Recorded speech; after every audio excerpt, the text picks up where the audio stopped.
we should definitely get started. So, welcome back. We are finally able to kind of jump into more of the graphics rendering topics, and we'll start slowly, but I think it'll really start to pick up as we cover both sort of theory and practice of doing graphics rendering to begin with, and then general purpose graphics compute after that. So this is that third learning module. I call it a boot camp. It's not really a boot camp. You're getting that boot camp right now in the lab. So it's kind of a companion material to what you're already going through for this MP1 assignment. And I hope you're enjoying it. I'm seeing a little bit of struggle along the way, and struggle is good. Um, but it's just going to take some time, between now and our demo day on Tuesday for groups to get it done. Definitely just feel comfortable asking questions. Oftentimes, though, in my experience, for this kind of thing, specifically this kind of lab experience, if you can frame the question correctly, meaning you've thought about what the problem could be versus just the "it don't work" type of question, if you can think about it and frame the question correctly, we have measured this and learned this. You oftentimes the answer is pretty self-evident after the fact. So sometimes just the process of thinking of that question of what you want to ask me or Steve, or just kind of post as a general question, gets you pretty close to what your answer would be in terms of debugging what's happening in the system. Because it is a little hard for me to say or to help when your question is, well, it just doesn't work. Help. I mean, I will, and I'll try to help by like just coming up with ideas, but that can be a tough thing. Unlike in 381, if something was broken, I usually would know exactly where to look exactly. Everyone's design is going to start to look somewhat different, so it's a little bit harder for me. But think about the problem when you're stuck. Go piece by piece through debugging process, and I think you'll solve a lot of bugs along the way, and you need to between now and Tuesday. So what we're going to talk about today, and if need be, we'll finish this up next Thursday, but I think we'll get most of the way through it today. It's just basic backgrounds of graphics APIs in general and OpenGL in particular, and what it means to have an OpenGL application. We have those MP1 examples. I'm basically going to be walking through one of those examples and just try to explain what each step along the way is attempting to do and why. When we talk about the history of APIs, OpenGL is not the be all end all, but it's certainly a very popular common case. So it's a good one for us to use. I would say right now I'm covering just enough for you to get started with OpenGL. Basic mechanics of getting to your hello world triangle or hello triangle application. You have the code to do that, and I've seen people already editing those applications and coming up with some cool ideas for demoing your MP1 design. But I think we'll be well served by just my walkthrough today of what each step is actually attempting to do and why the code is there where it is. This is following roughly the OpenGL quote unquote red book. It's on Canvas if you want to take a look at it. That's not a great book in terms of reading it from front to back. It's meant to be a sort of a searchable resource more than anything else. I would say though, in terms of if you want to get that comprehensive treatment, you can read chapters 1 through 4. I would probably stop at chapter 4 and not try to read through the rest of it straight through.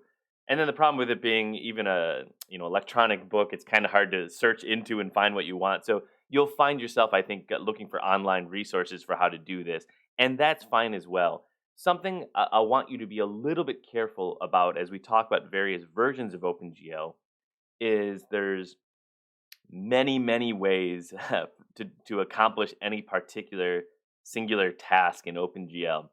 And googling how do I do this in OpenGL will get you a lot of links, and they're all going to be correct for the context in which they were written. Checking the date in which they were written becomes very important when you're looking for OpenGL advice and just looking online.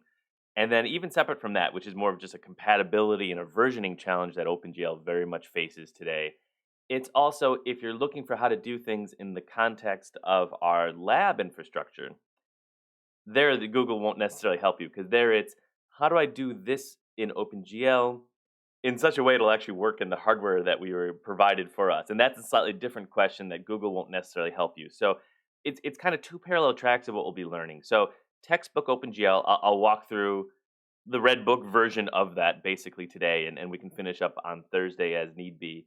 And then separately, kind of I was calling it the idiomatic 480 OpenGL, what I have reason to believe will work given the limitations of the hardware that we are running on in our labs on the FPGA board itself. So hopefully that makes sense. So Googling is fine. Looking at any of these resources, I've certainly looked at the learnopengl.com. Most of that code won't work directly on the board that we have, but you'll still learn a lot about the basics if you go to that resource. The examples that are provided with the Red Book are fine. Um, it doesn't build at all, so if you want help in getting that to build, I can provide some suggestions for how to get that to build in a conventional Linux environment. So today we'll really start with the mechanics, some of chapters 1 through 4, certainly not all of it today. And we'll be updating our OpenGL knowledge as we go. This is really how do I get that triangle up and running and why? Because you could copy the code that I provide you and get a triangle up and running pretty quickly. Walking through the why of how things are the way they are. There's ultimately really no substitute for just doing it yourself. So we talk about OpenGL and these other interfaces. The term we oftentimes hear is API, and you've heard this term in many different contexts as you've learned to write software, and APIs are everything now, right? But application programmer interface, it's the interface to a library or other system that provides you with a means of accessing aspects of that library or system. So that's the software interface. And so when we talk about OpenGL, OpenGL is an API. And the kind of functions that are in the OpenGL API allow you to specify what you need in order to form a particular image in your render. So what objects I want to render, who is looking at the object, so the viewer model or where the camera in a given scene would be located and what flavor of viewer it is, what kind of lighting is happening in the scene, what kind of materials are the objects made out of, and then potentially whether it's part of the core OpenGL API or it's part of some third party complementary API, how am I actually interfacing with the actual piece of software itself?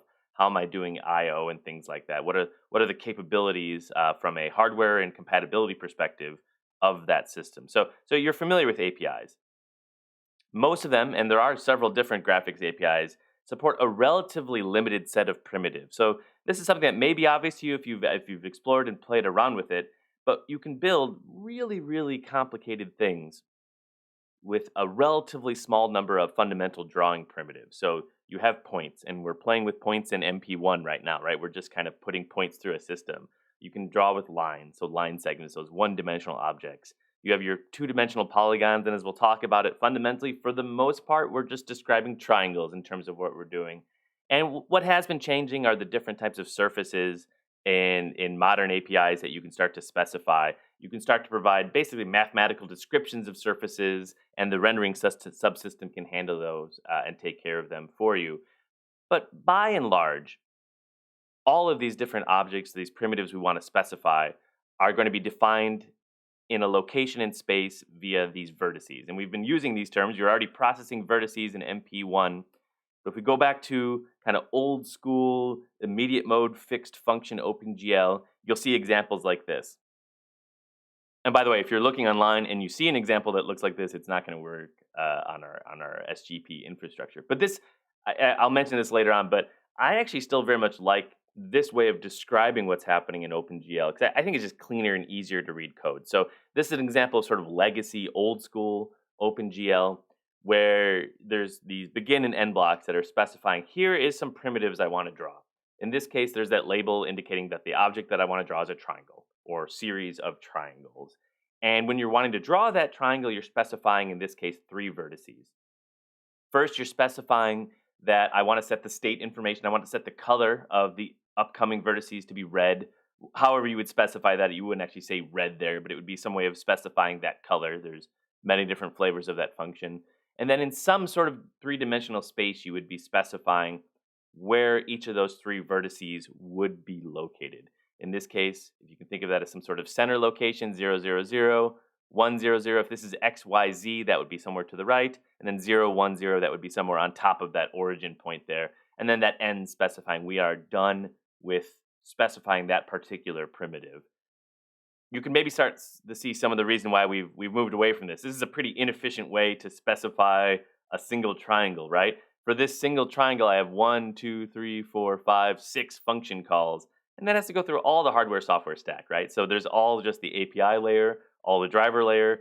The hardware has to interpret all of those. That's a lot of function calls, a lot of handshaking required to actually draw a single triangle here. But in terms of the clarity of explaining what's happening here, I think it's still a really nice way to say, okay, that's a triangle, and it's kind of that right triangle because we have our 0, 0 point, our 1, 0 point, and our 0, 1 point, and that would, assuming all the rest of the mechanical code is in place, that would open up a window that would specify a red triangle inside it. If instead, with the same exact kind of specification, if the only thing we change is if we went from red for the color of the first vertex to then changing the state to then specify we want blue, however we want to do that blue specification for the next two vertices, well, what would we get, right? We would get a triangle that has, of its three vertices, one of them, the first one, I guess that'd be the lower left one here. First one would be red, and then the next two would be blue. And we've already seen this in some examples, but there would be some sort of interpolation happening there, right? And we will definitely get a chance to talk and design the hardware for what that would look like in practice, but some sort of way of kind of merging and combining that information that we have one red vertex and one blue vertex, and in between it is a reddish blue kind of gradient happening as we go from one color to the other. And that's going to happen for all the attributes we specify for that triangle, but for color, that's the easiest one to see here. So these two code bases are almost exactly the same. The only difference is we're changing the color there.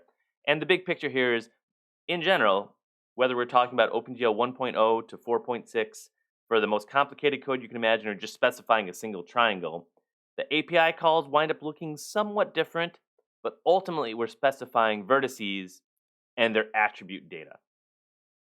Where in space do I want this vertex to be, and what characteristics or what attributes do I want it to have? So that does not change. What has changed is the API for doing it. I added this slide here, but I don't I don't know if this will alleviate confusion or add to confusion regarding the difference between what we really focus on in 381, which is ISA, right, and this idea of OpenGL being an API. So the textbook definition again for an API is what set of functions or procedures exist that allow you to create applications that access capabilities of whether it be a library, an operating system, or some other service, right? That is our API.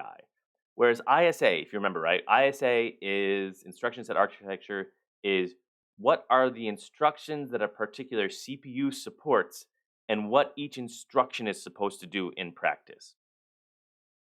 ISA tends to be much more low level, right? We're familiar, right, with assembly programming and how low level that winds up being. You tend to have to really think about data as it's passed between memory and potentially registers and the individual operations at a mathematical or logical level that are happening on those individual values that are stored in the processor. Whereas API can certainly be a much more high level thing like that than that. But in the graphics realm, it's actually quite a bit closer to each other, the API and what would ultimately be an ISA, because there's these API function calls. So we're still writing C, C++, you have all sorts of other language bindings for OpenGL as well. So you have these API style function calls, but what we're doing in those function calls is actually a little bit closer to what we would think of as an ISA. We are telling a piece of hardware to do this particular bit of processing. So there's API calls to specify data, and there's API calls to basically configure the processing that's happening upon that data. So they're different things, but they're much closer in the realm of graphics computing or graphics processing than they are if for any kind of arbitrary uh, computing realm. So in many other contexts, the distinction between the two is quite clear. API is my software interface, ISA is my hardware interface. In graphics programming, as we're seeing, right, the distinction between where is our hardware interface and our software interfaces is at the very least a bit more subtle. Briefly, let me walk through just the very early graphics API history. You may not believe this, but this is also before my time. Um, it was earlier than you would think when there was a realization that there had to be some sort of standard for doing computer graphics. GKS was one system that was in relatively common use. Others that came about in that era, there was the FIG system, where the CAD community, here the CAD community, like the mechanical CAD community, had their own particular needs for computer-driven design of mechanical components, and FIGs arose out of that. client server architecture with graphics, that X Windows system became extremely popular way of specifying remote access to computing systems. Obviously, X Windows is still in heavy use today, right? We're still using some variant of the protocol associated with that initial X Windows system today. In the Linux world, that is very slowly changing to kind of a blank slate redesign of how to do client server graphics in Linux. Still not quite ready, at least in to my experience, to be able to use and to fully replace X windowing systems. So we are in fact using that for our lab infrastructure today to remotely access those Linux machines. Very early in the class, I talked about Silicon Graphics and their role in kind of revolutionizing graphics hardware and building graphics hardware with floating point support in the VLSI technology of the day. Early days in SGI use of graphics hardware, they had their own internal library called GL, so the graphics library, and that became a very successful way to demo really cool technology, and so it led to this release of OpenGL, a relatively platform independent API that the design decisions for that were fundamentally so that it'd be relatively easy to use, but close enough to the hardware to get relatively decent performance, and to let the rest of the system handle the rest of the issues associated with accessing the windowing subsystem or keyboard and mouse input and things like that.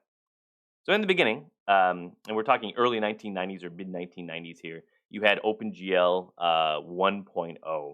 And that version of OpenGL implemented what's now called the fixed function pipeline. And I've used that term, and what I mean by that is that all of the operations that were supported by the OpenGL API, they were fully defined, and your goal in writing the application was really just to modify the operation of that fixed function hardware by either changing the input attributes, by changing what the input vertices would be, um, or configuring some aspect of the operations that were happening here. So the other point of that fixed function pipeline, as we look from left to right in this diagram here, is that the order of operations was also always the same. You couldn't reorder what was happening here. You would be providing either pixel data or vertex input data, and the data would flow through in ultimately sort of a physical pipeline in your hardware. It was the basis of many versions of OpenGL and expanded in multiple ways over time. And in many senses, still available for use as you're writing OpenGL applications right now.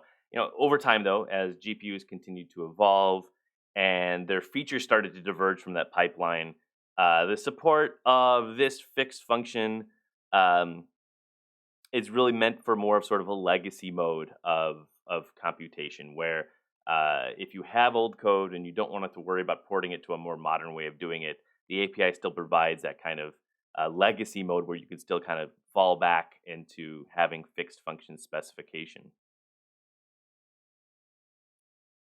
The term you'll also see that people use to refer to OpenGL as is a state machine. Um, and that actually can be a little bit more confusing for us than for maybe others who don't have the computer engineering background that many of you have. That is different from referring to something as a finite state machine, although they are related terms. uh, State in the context of OpenGL refers to the configuration of the computation that is possible. So the functions, certainly that early OpenGL API, those functions existed either to specify input data or to configure the computation was happening. And so those latter half of functions are referred to as kind of the state modification functions. And how the actual input data as it flowed through would get rendered was just a direct function of what you specified for those state variables. And you'll look at some documentation that'll say, modern OpenGL isn't a state machine anymore, and it has of course, all sorts of modern features and programmability and the like.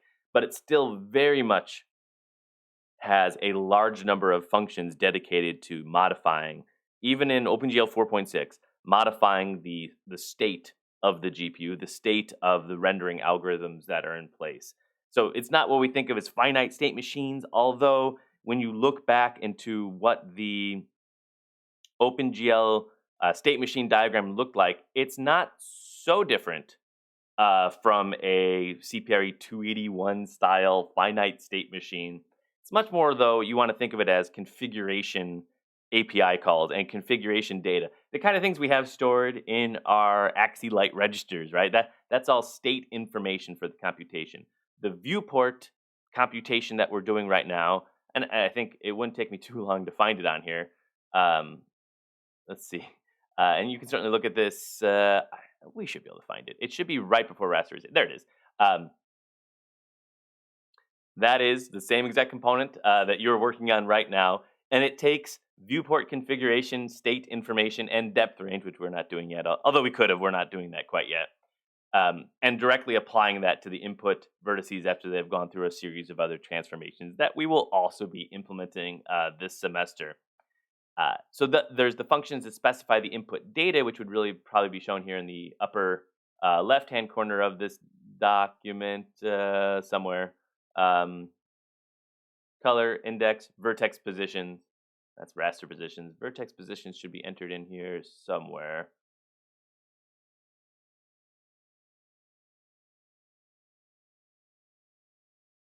Coming in through here. And the rest of those functions, after you specified what the input vertices should be, that's our red, blue, and other red vertex for our triangle, are just specifying the rest of the configuration for the state machine. And even modern OpenGL, if we want to look at the OpenGL 4 version of this same diagram, the diagram is going to look fundamentally different because the layout of what the processor is trying to do. It's a 1996 diagram referring to the version 1.1 of the OpenGL machine. This is pretty close to an MP1 style, but maybe completed by the end of the semester diagram for what a full fixed function pipeline would look like.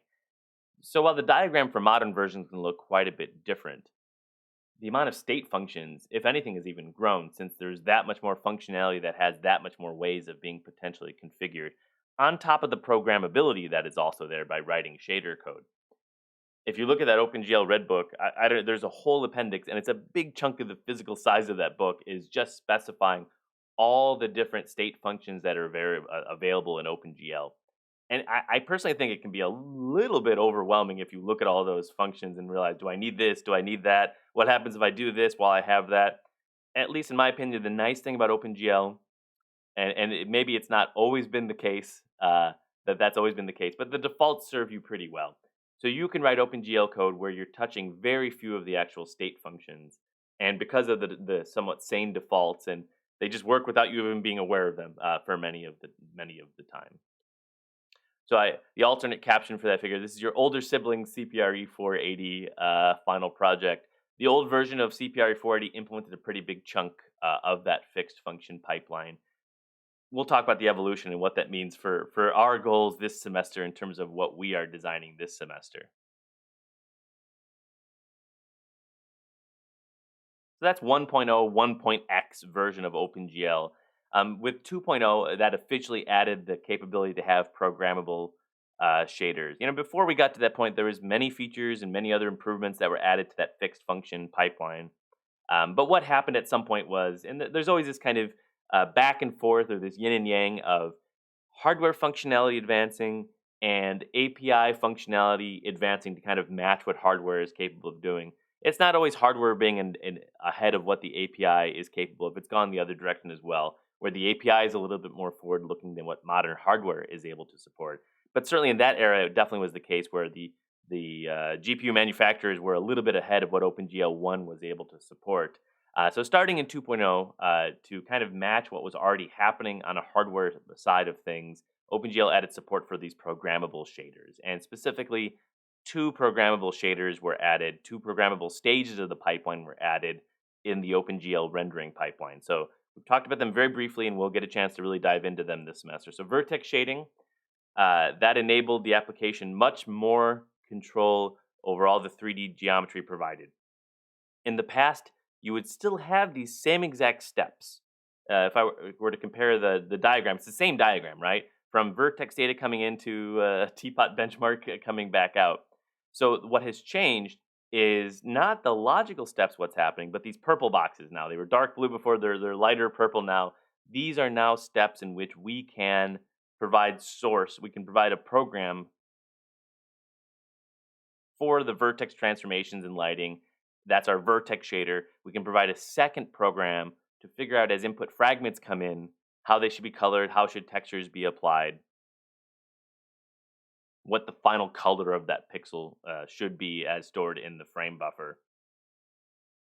While the rest of the model still sort of evolved around that fixed function pipeline. So you still have all these fixed function components here. And what was interesting about those days, and I think this was a good time to be an OpenGL programmer, is there was really good defaults for doing that shading as well. So you could write a vertex shader and have some custom vertex transformations happening, but you didn't need to. The way the API was written back then, specified back then, is that if you didn't provide a shader, there would be a reasonable default shader that would give you the equivalent of that fixed function OpenGL 1.0 functionality if you just didn't specify a shader at all. With 3.0, the evolution continued, and that officially also introduced the deprecation model. If you if you call it the depreciation model, that's fine. But deprecate meaning we are specifying this subset of the API as something that you shouldn't be using. So we don't like this part of the API anymore. So that's saying it still exists, it's still there, but it's a method that's used to over time remove features from being part of what was considered modern OpenGL. So up until that point, features were only being added. There was really nothing being removed. So that was kind of a big shift in terms of the support of it over time. Also started this kind of fragmenting of OpenGL, which still very much exists today. So with that mechanism for removing features, there's a committee, and that's now controlled by what's referred to as the Kronos group that could get together and decide with subsequent versions of it. One could decide to get rid of this API call and not have it be supported, not require it be supported. And I think there's a reason for that. Anything that exists over a period of decades uh, builds up cruft that it's very tempting as new people come in to realize, well, if we got rid of this, that, and the other call, the libraries themselves could be that much easier to port. We can maybe make some other more performance optimal decisions about what series of API functions one would expect to be able to specify. The downside's also there, though, that every time you want to do some sort of clean slate redesign and get rid of legacy functionality, you're mandating people write more code that they weren't planning on writing, right? If they want to be compatible with that. So you'll see this term a lot about OpenGL context, which is, in one sense, it's a declaration of what capability that particular library instance is able to handle, what calls it can do, and which ones it can't do. And what you're seeing nowadays, and because of this fragment that started right around either 3.0 or 3.1, that next um, small step up from there, you're seeing really that just knowing what version of OpenGL you're on isn't really sufficient anymore. So you can say, yes, I have bought a graphics card and it says it's compatible with OpenGL 3.1. That actually doesn't tell you enough. It's necessary but not sufficient to know that information, because what you see is really for any given version of OpenGL now, there's basically three subversions of that. So when there's OpenGL 3.1, that is the Kronos group, they get and they publish a spec, and that's actually referred to as sort of the core functionality of 3.1. Those are the functions and the API calls that to call yourself compatible, you must support. And then there's this capability to add all sorts of extensions to it. That's either, it could be the Kronos group themselves, it could be the GPU manufacturers themselves realizing, well, wouldn't it be nice if we also had this other function as part of this 3.1 spec? And there's hundreds of such functions. Those are the extensions. And you don't know necessarily, my GPU supports 3.1. Does it also support all these nice extensions that I would like to also support? That's kind of the forward-looking additions to a given spec. Then there's the backwards looking ones as well. So that's the compatibility profile of your particular driver or graphics card. How much further back in time can I use older functions and still then expect it to work as well? Uh, will my code work or not is really a combination of those factors. What core functionality am I using, and is that supported? What extensions do I need, if any, and are those supported? And if I'm using any legacy stuff that is deprecated, which doesn't mean removed, it means please don't use this function, are actually still supported by the flavor of driver or graphics card that I'm using. that becomes a bit of a mess. So it's really bifurcated in three almost between what is the core functionality, what is the extensions, and what is that legacy, the compatibility profile that your card supports, or the driver that you're using. It's not really a hardware specific issue necessarily. So it is kind of a mess. And in general, I think working with OpenGL is kind of a mess. It is so often the case that you have code that, despite this being an open with a goal towards compatibility and portability between various systems, it is so often the case your code works perfectly fine in one machine, and then you move one door over, and all of a sudden it doesn't work very well anymore. And there's a reason that people tend not to write and target the latest and greatest versions of the API. um, and the other trend, of course, is that if you're writing a video game today and you're trying to develop a new game, you wouldn't be writing it in OpenGL, right? You'd be writing it with some library that sits on top of OpenGL, and you'd use a Unity framework, or you'd use an Unreal Engine, or use any other kind of third-party engine to do something like that. They have to worry about the nitty-gritty compatibility and other details, and then you, as the programmer, don't have to worry about it. This class, as we are building our own graphics processors, um, it's a great question. I'll get to that in just a second. Both of those. Um, as we are building our own graphics processors, we can't ignore those details. So when I talk about 3.1 here, it's not a fundamental change between 3.0 and 3.1. In theory, if you have a 3.1 compatible system, you can't use that fixed function code anymore. In practice, try it and see if it works or not, because it will work on many. If you write fixed function code using our OpenGL drivers for this semester on those Xilinx workstations, they will work. What has changed though? And so the question is, what happens if we use any extensions, not even extensions, if we use any functionality that isn't supported by the driver? So there's a couple different things. If you write OpenGL code that uses functionality that's not supported by the driver, in general, it's going to fail, and it's going to fail in weird ways. Um, if you use a special type of library whose only job is to manage extensions, usually you can get by with a compiler error versus a runtime error. But if you don't use those libraries, your code's just going to fail in weird ways. If you use capabilities of the API that we don't support, meaning myself, Steve, and I, that we don't support this semester with the labs that you're doing, you'll be faced with an interesting quandary that you get to decide. The best path of least resistance is to not do that, but we have the hooks for basically the entirety of OpenGL 3.1 in the logger library, the library that's intercepting all of those API calls. So just because I haven't implemented it doesn't mean you can't. You have to decide, and some of that implementation is just entirely in driver space because you don't have to do anything all that different in hardware. I mean, I'm trying to think of a silly example. Um, we're specifying color attributes as floating point values. All the examples we do specify them as floating point values. What does the driver do? It converts it to fixed point values before sending it on to our simple graphics processor, right? If you really want to use specification of color attributes as integer data, 0 to 255, you can do so. The API call is there. Or in that case, it's just a different flag for the same API call, and you can decide if you want to implement that or not, right? In the driver, you probably still want to convert it to fixed point because the rest of your hardware would have to appreciate and understand that and deal with that data, but you can, and you're always allowed to add to that functionality. But the labs can also be implemented with no unexpected functionality that you need to add. Um, so I think that's an important question, because I think you may find that the baseline examples we're providing for you, where any OpenGL code I provide for you is one that I know will work on the board for a finished assignment, for any of these upcoming assignments. At least the code that's in the MP1, future MP2, MP3, etc. directories, I've written them knowing that they will work on a completed assignment. That's the point of them. If you want to do other things that aren't supported, within reason, you should probably discuss it with me first, but within reason, you can also support that. Some of that is just more driver code, and not especially hard driver code, just more driver code. Others will have hardware implications, and you have to kind of think about, what that would mean in practice. Long story short with all that, our target, and it was a bit of a moving target, and it may continue to move, is something of a 3.1 pipeline. We will be adding a couple of advanced features because there's just some things that work well for what we were trying to do. But in general, this version of the pipeline is what we're basically supporting.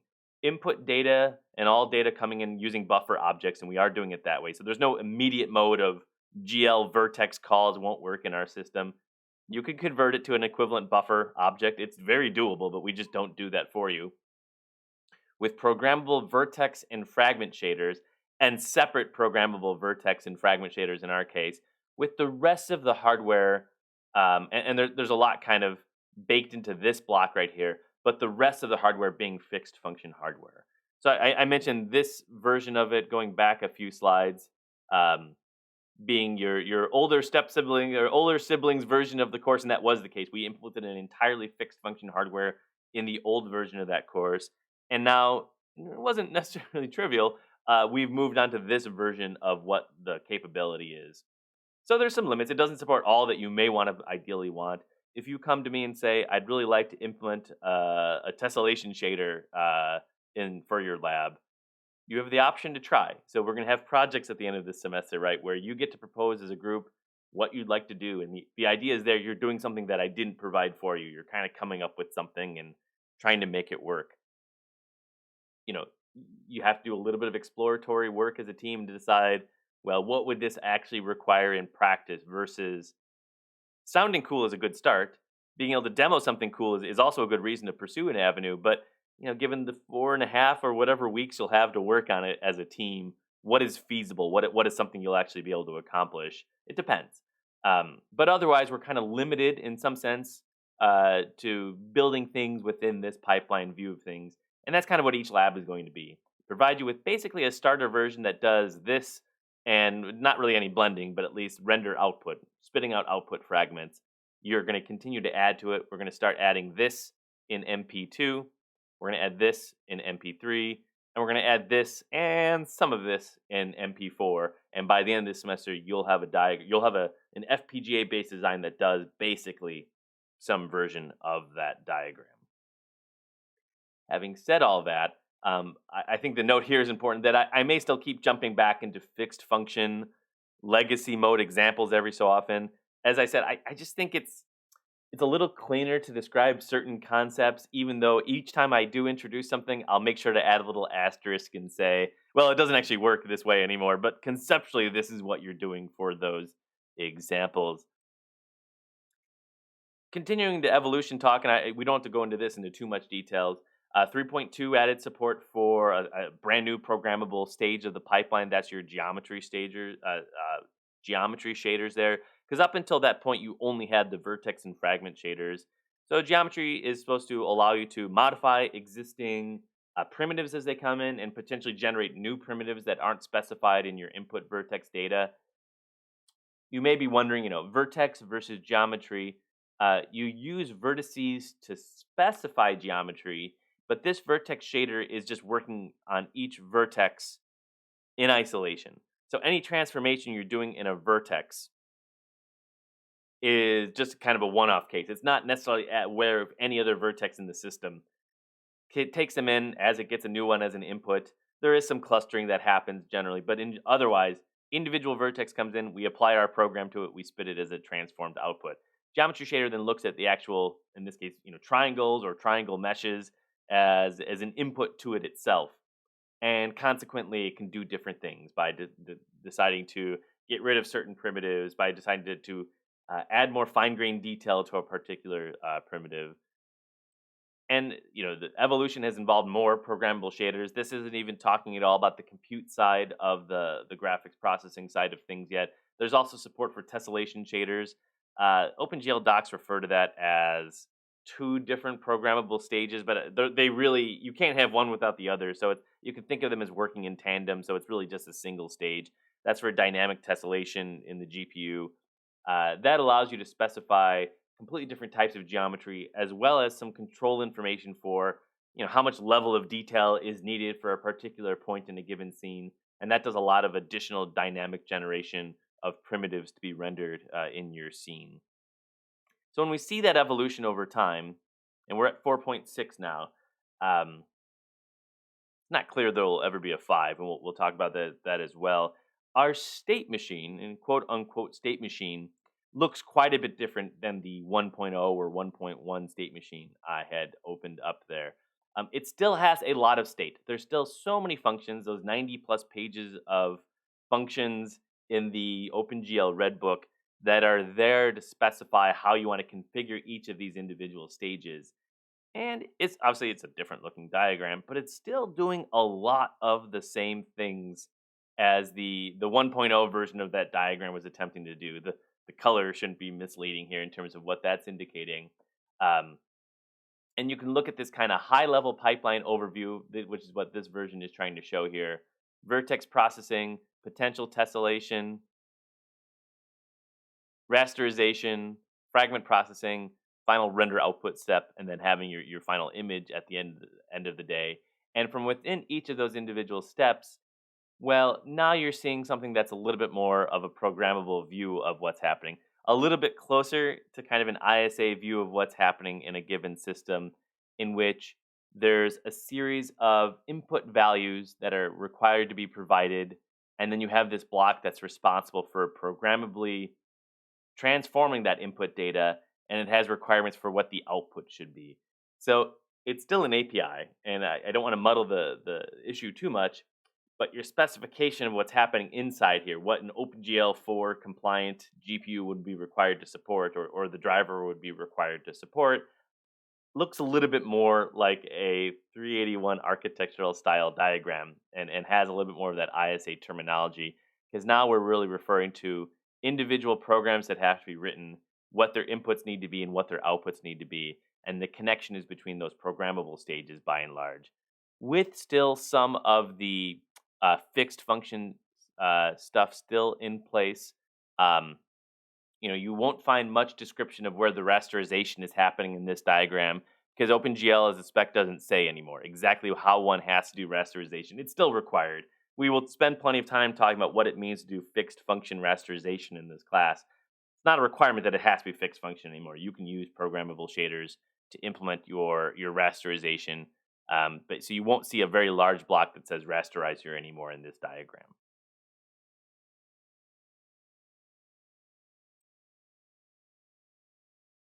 So scope is the number one reason we're not supporting OpenGL, any of the advanced features. I think it's the nature and I actually have really appreciated that you want to learn now. You want to learn 4 point whatever. Why even worry about 2 or 3 or 1 or whatnot? Um, and I get that and I appreciate that. I think we're going to be pretty busy supporting the 3.1 version that we have. And you will, and as I said, it's kind of 3.1 plus plus in that if you said that you really wanted to do a geometry shader, I would leave it as a project for you as versus a 2 week assignment. It's doable. It is doable to support such a thing for the API calls that are required, for the changes in your OpenGL application, for what changes you would make in a driver, and then what the hardware would look like. It is all doable. We're limited by a few things, right? Just in practice, right? We're limited by the academic environment that we're in. It's kind of the same question you may see in a 381 style class. Well, why aren't we making multi-core processors in 381? Well, we're busy enough making scalar pipeline processors in 381 is the honest answer. Um, why isn't there a 481 that you design, multi-core processors? Well, at some point the design scope becomes larger than what we can handle in, 15 or 14 week course working in teams of 3 or 4 with the hardware that we have available and the tools and the compute power we have available to us. Practical trade-offs, practical limitations of what we have available to us is always something that I had to keep in mind. For the board that I selected, for how reasonable I think it should be for you to expect a synthesis run to run for a design you're working on, this is a reasonable middle ground target. Better than older, completely fixed function OpenGL, which was admittedly truly dated. This allows you to do programmable shaders by the end of the semester, running, I would think, real OpenGL applications, limited by what you can get into that idiomatic version of OpenGL that we support in the driver by default. And you get to do really fun things with it by the end of the day. So kind of a limit. In a future 580 course, it's really not likely at all. So I had mentioned that on day one, right? We got a long way to go here. If you take this course and what you've decided is that I want to learn more, there's avenues for that. Course based probably isn't the best avenue for it, but let's do a project together. Let's do a master's project if you want to stick around, for graduate school, and let's design something a little bit further along. Normally, we want it a little bit more in an academic context. Further, there has to be a reason beyond just it's cool, but it's cool is always a good starting point for wanting to get started on a project. Um, there's a lot I could say about that. Stop distracting me. Okay, so there's already a question about OpenGL ES. This is something that's changing, almost on a day-to-day basis here. But so the main OpenGL API is kind of positioned as the workstation API. So what you run on your Xilinx Dash whatever machines here, and there's also OpenGL ES, which was designed for these embedded or other portable handheld device. OpenGL's current version is 3.2, and it mirrors almost call for call the same exact functionality of OpenGL 4. Uh, there isn't that much of a reason anymore to have a completely separate branch of embedded versus workstation mainline OpenGL. What has happened in practice? I mean, there was a time at one point where the expectation was the what was feasible in an embedded GPU is fundamentally different than what's feasible in your workstation, GPU, where the enclosure is this large and it's bigger than what the embedded device would be. That's less and less true. What was nice about OpenGL ES when it was first created was it was kind of a clean break of no compatibility mode. Of you're going to do things the correct modern way in OpenGL, and we will not support at all any of the legacy approach. Otherwise, if you ignore that aspect and you're not using any legacy code, your OpenGL ES code looks almost identical and runs in an almost identical fashion to your workstation OpenGL 4 code. It's actually a little annoying more than anything else, but there tends to be for the version of OpenGL on the workstation flavor that your driver or device supports, it also would support an equivalent -1 version of the embedded OpenGL ES version. Um, I put that figure up there, but I'm actually guessing. So that's Tesla's. I forget what they call their ECU for their autopilot system. They change their hardware quite frequently, so I can't say for certain exactly what they're supporting, but they're certainly supporting and the autopilot time some sort of open computer vision library. You never know; they have enough funding to kind of build one from scratch, but there'd be very little point in doing so. And almost certainly the infotainment, as it is in most vehicular systems, would be running OpenGL ES. Um, you don't need nearly as much functionality or performance in that, and you could have an embedded GPU that would be sufficient for that. Separately from the embedded versus workstation debate, there's also WebGL, which um, probably if I was teaching a class that was just introduction to graphics programming, I would probably choose WebGL because it, a lot of work went into getting it to be, compiling and running and working as expected. But all that's been done by the web browser developers, and we don't have to do it ourselves. So it's OpenGL for the web. Effectively, it's a JavaScript implementation of OpenGL. And without any of the fixed function cruft as well. So very similar to our modern OpenGL for when you look at a WebGL application. The API calls all have slightly different prefixes, and it's JavaScript versus C, C++ based, but it's extremely similar. So you should be able to look at WebGL code, given the OpenGL knowledge you'll be developing this course, and do just fine with it. And the converse is also true. If you've already learned WebGL, you're going to find OpenGL a little annoying, probably, I would say, because WebGL is taking care of so many of the issues, so many of the mechanical code that we have to deal with in our OpenGL code. But the main graphics rendering aspects of the code, the meat of the code, that's almost going to be identical in your WebGL and in your modern OpenGL. And it's increasingly important. There's no doubt about that. So if I were teaching just a here is graphics programming type course, WebGL would absolutely be the way to do it because you can go from idea to working example, in a matter of a second. And as we've seen, right, everyone who's tried to get the OpenGL infrastructure working on their own computer, um, you're dealing with compatibility versions and extensions and which exact version allows you to do remote access and all that stuff, which is awful, right? Um, and it's not your fault. It's OpenGL, and it's the historical reasons why it's so fragmented like that. But WebGL doesn't have any of those concerns whatsoever. So it's much easier to go from a simple idea to a working implementation. You have to write in JavaScript, but many of you will be writing JavaScript for a career, even if you've been studying VHDL your entire time here at Iowa State, because that's the way the world works. Don't head over to that web browser to that website yet. It will lock up your machine. Maybe if we have time next Thursday, I'll do a demo of some of the things you can do with Shader Toy. No, I know I can already see some of you are doing that right now. Don't do it right now. Your Zoom is going to lock up. You're going to get disconnected. It's a fun website. It's not exactly the same kind of rendering that we're talking about in this class. It's a very particular type of rendering you do in that website. So that code won't look as much like idiomatic OpenGL code, but it is using WebGL certainly under the hood there. You can wait. You can wait. We're almost done today. Um, so to begin with, now we finally can talk about OpenGL in practice.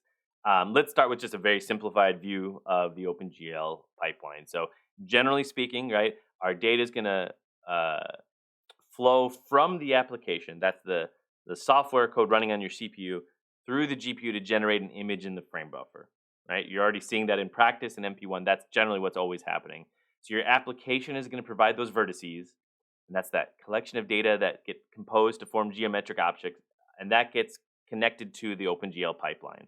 And that first stage that happens there is that vertex processing stage, where now, at least in our programmable era that we're in, the vertex processing stage uses a vertex shader.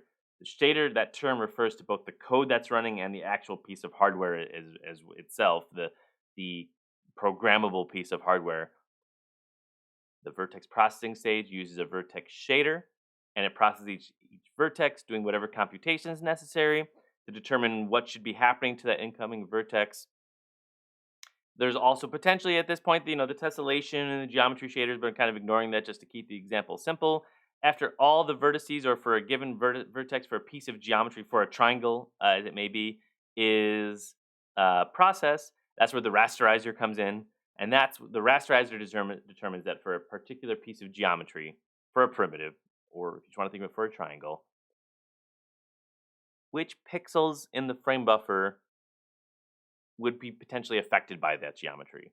Not as simple as saying which one should be turned on or should be lit that particular color, because it's never quite that simple, but which fragments, which potential pixels in the frame buffer should be impacted by the triangle that was specified.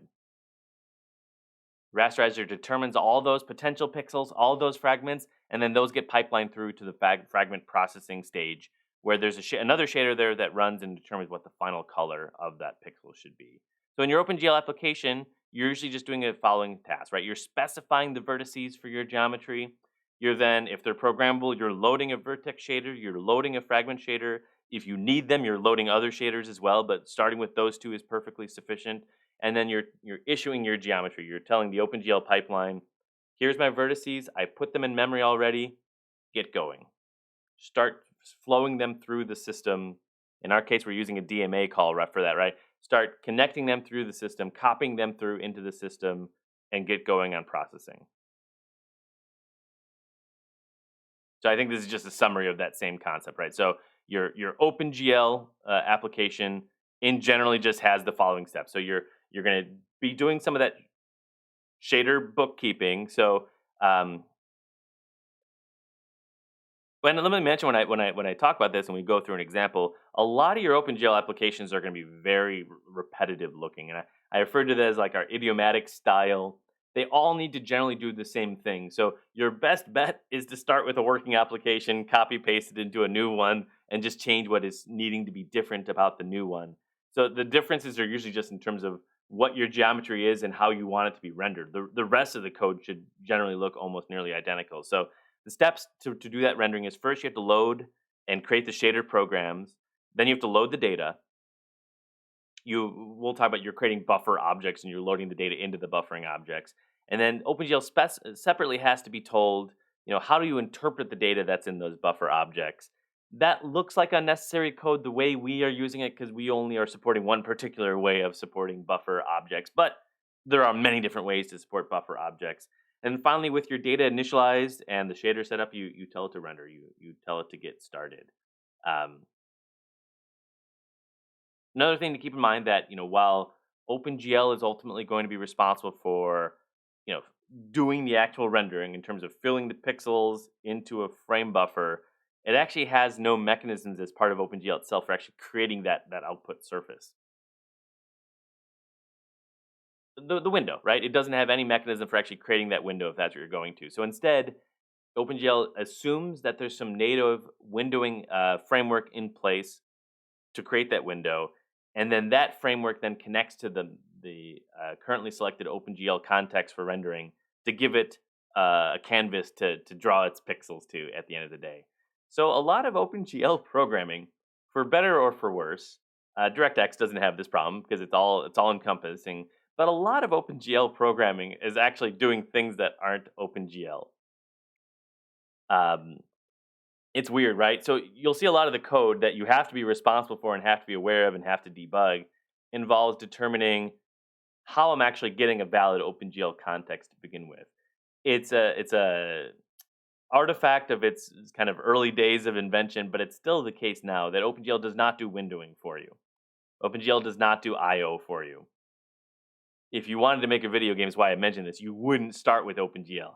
You'd start with something as high level as like Unity Engine or something as low level as SFML or SDL, which would be running OpenGL under the hood anyway, but would provide all those nice things for you to begin with. The one we're using is GLFW, the Graphics Library Framework. It's fine. They're all fine. All the different options are fine. If you had said, why don't we use this other library framework instead? It's because I haven't tested it. And you can if you want to, but it's sufficient for our purposes. So what you'll see is while we're running OpenGL code, a lot of these function calls actually will be prefixed with GLFW instead. And that's the code to get the window started and to associate an OpenGL context with it and to determine if you've hit the escape key so you can kill the application if it's running very poorly or if it's locking up your system or doing all the things that you think of as being part of writing an interactive rendered program that OpenGL itself has no real knowledge of. OpenGL provides the vertex data, tells the GPU how to render those input buffers that are specified, and the rest of it you have to rely on other libraries that tend to be built on top of OpenGL generally, um, but actually do the heavy lifting of connecting the OpenGL rendering context with the rest of the system.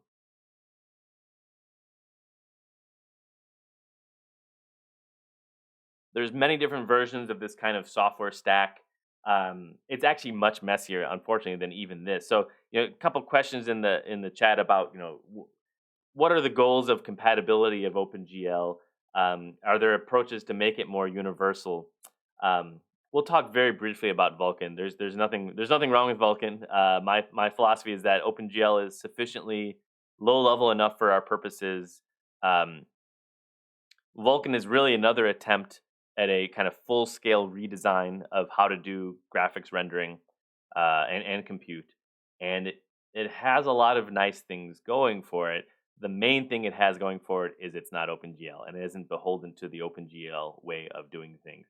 But it's the same exact people involved. It's the same exact kind of controlling authority. So it's kind of just another attempt to kind of rewrite and restart things.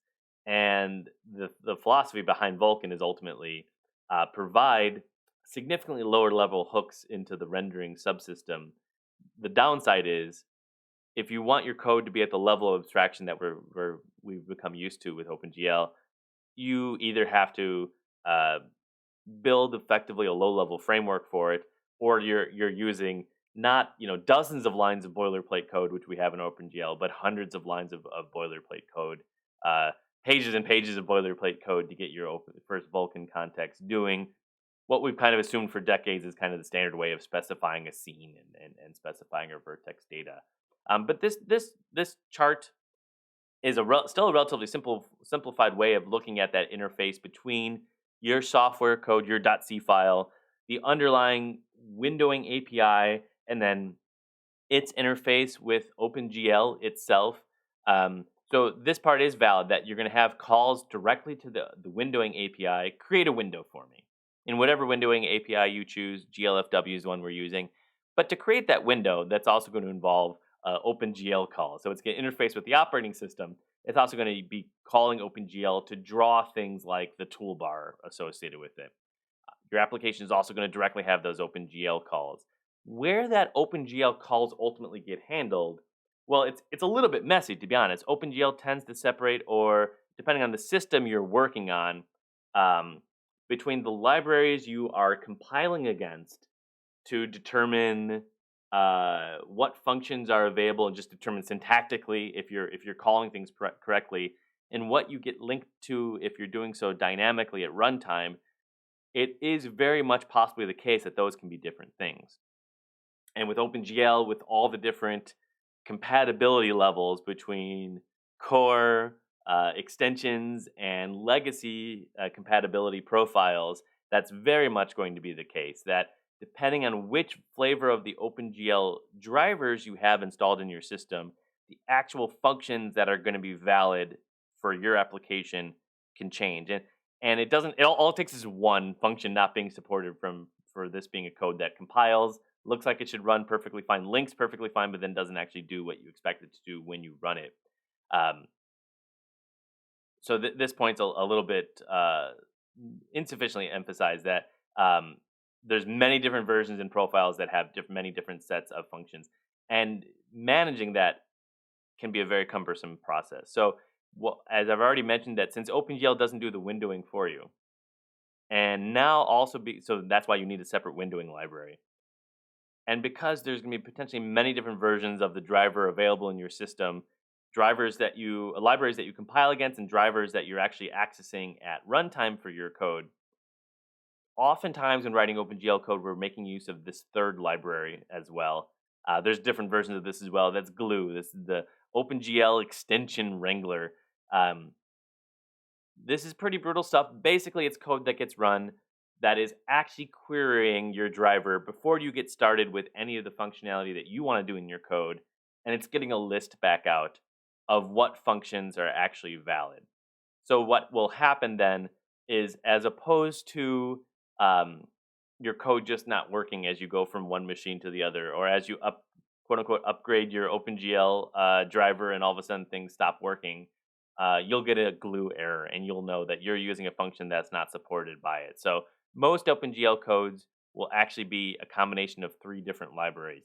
You don't have to do much with glue. There's a few different competing libraries. They all do almost exactly the same thing. You have to tell it to get started, and you have to tell it to check for compatibility, and that's it. And it'll let you know if you're using a function that wouldn't actually be supported. But so you'll have core OpenGL calls.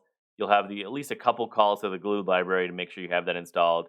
And then you have all the GLFW calls in our case that get the window open and get us started with regards to that. And finally, we're not going to get to good examples in depth today. We'll get to it on Thursday, and I think that's fine. For MP1, you're really starting with examples that are already working and tweaking them as you see fit. So I talked about vertices. I just want to make sure we're all on the same page as we look at the examples here. So in OpenGL and in most graphic systems, you're specifying your geometric object as these vertices. And when I talk about attributes, those are descriptions for what data each vertex is supposed to represent. And at the very least, each vertex is going to have positional data. X, Y, Z, potentially W data, as we'll talk about here. You can in OpenGL specify just as 2-dimensional with just X, Y. You can separately specify it as 3-dimensional with Z. You generally never need to specify the W component as well, but when we talk about transformations, we'll talk about why we have that 4th dimension of space to handle perspective. If you specify it, it's almost always W equal to 1. At the very least, your attribute is going to have that positional data. So when I say I'm specifying a vertex, I'm at the very least specifying XY or XYZ or XYZW data for that input vertex. And then there's all sorts of other things we can specify for each vertex. In the old fixed function pipeline, there was a requirement that you would specify as part of the state API calls if you wanted to change the color. That would change the color of every subsequent vertex. If you didn't specify the color, there'd be a default color. I think the default color was white, and it still could be if you don't specify color for it. If you see your application is just it's working, but everything is in white, then you've messed up the color channel, and everything else is probably still okay. Now in programmable shaders, there's a limit, an upper limit to how many different attributes you have, but it's a pretty large number in terms of the total number of values you can provide for it. Generally, these are four vectors, so they're four wide vectors where you are specifying four wide positions, four wide colors, four wide textures, and any other data that you want associated with that point in space. You specify that data in modeled OpenGL in what's referred to as vertex buffer objects, basically just blobs of memory that you have to copy over from the CPU to the GPU that you're saying is going to correspond to a range of vertices. And how big that blob is a function of how many vertices you have and how many bytes per vertex you wind up having. And then there's a bit of a bookkeeping data structure referred to as a vertex array object that keeps track of what the different vertex buffer objects you have in your system and which ones you want to be active for your particular application at any given point in time. This is a good example of something that OpenGL supports that you have to write in your code. But in terms of what we support in the driver, I've just been assuming we have one vertex array object, and that's the only one that's active. You can do so; you just have to keep track of it yourself. And we have just a finite number of vertex buffer objects. We know on the GPU we're working with, we only have a few hundred megabytes of data range available to us of free memory available to us in the FPGA board's DRAM memory. So there's reasons to limit how much we can actually allocate and do. But for a lot of OpenGL applications, that's sufficient. Having just a single vertex array object, with just a finite number of vertex buffer objects associated with it.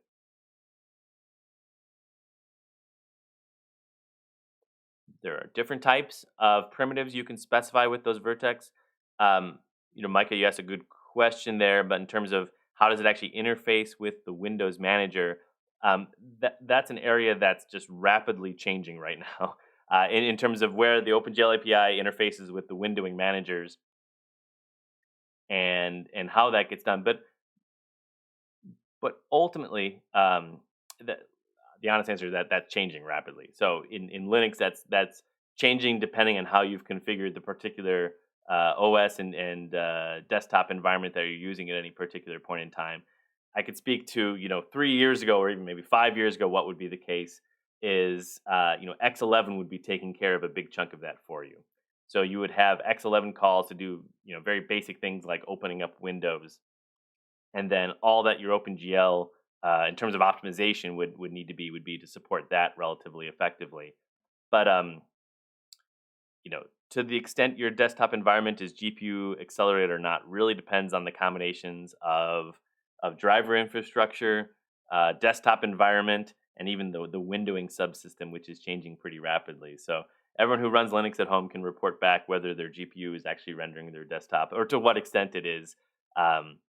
Even in Windows, with their full control of the stack, that has changed significantly, even in the last few years, how much your GPU is actually engaged when doing just basic desktop rendering.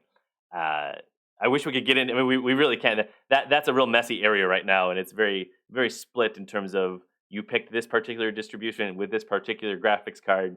There's sufficient driver support all the way up to be able to get it rendered nicely in the GPU or not, and that's everyone may have a different circumstance they're in right now. No, absolutely. So just talking about primitives, and I know we're running out of time here, so we'll stop when we get to our end here. But there's different primitives that are supported.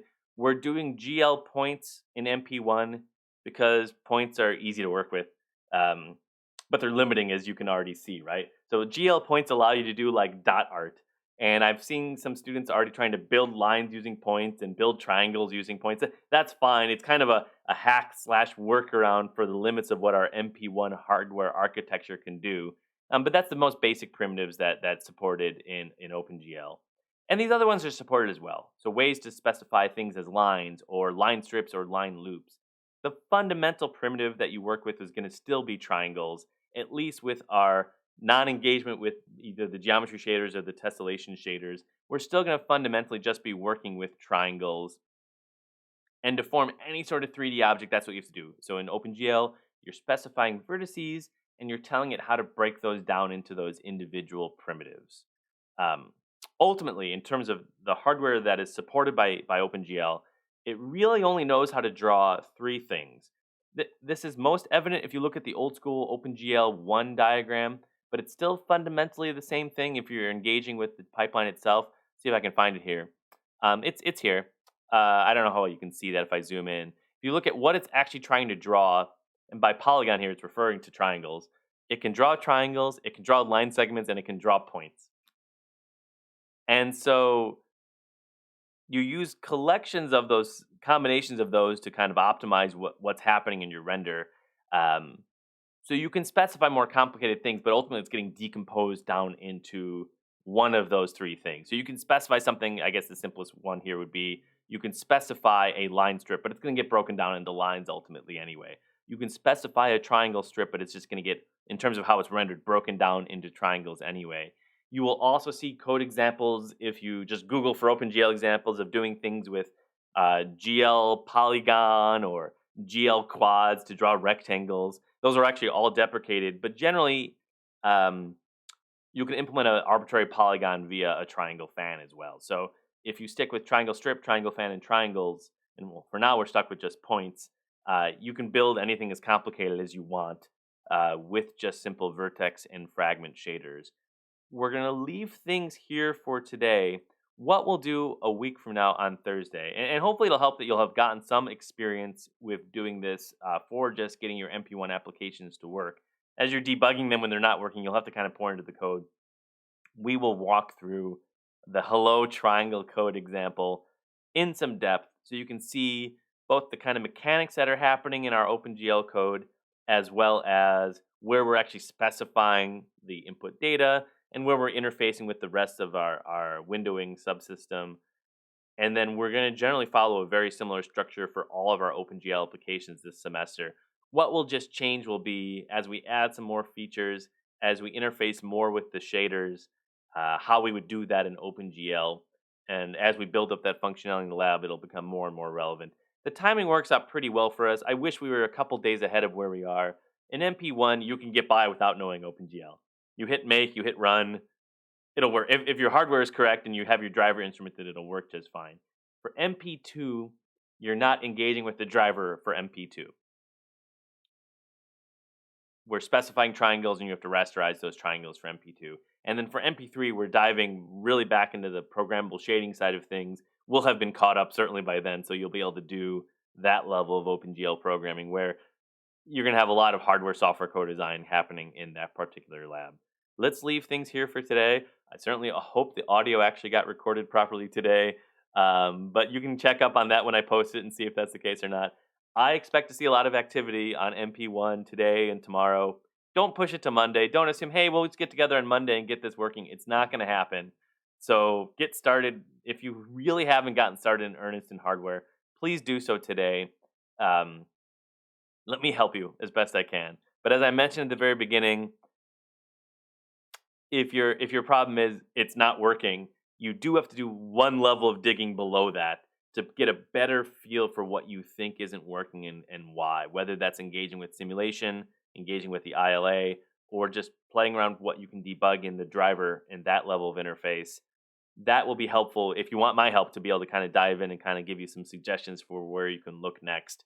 Because otherwise, that's a very challenging thing to just be given an arbitrary black box and be told it's not working to kind of figure out where to go next. So I want to engage with all 8 teams if I can between now and certainly Monday to get things working. But I do need your help. You need to meet me halfway, and I'm very happy to help you with that. So let's leave things here for today, and I'm looking forward to seeing what you come up with for demo day on Tuesday. Good luck.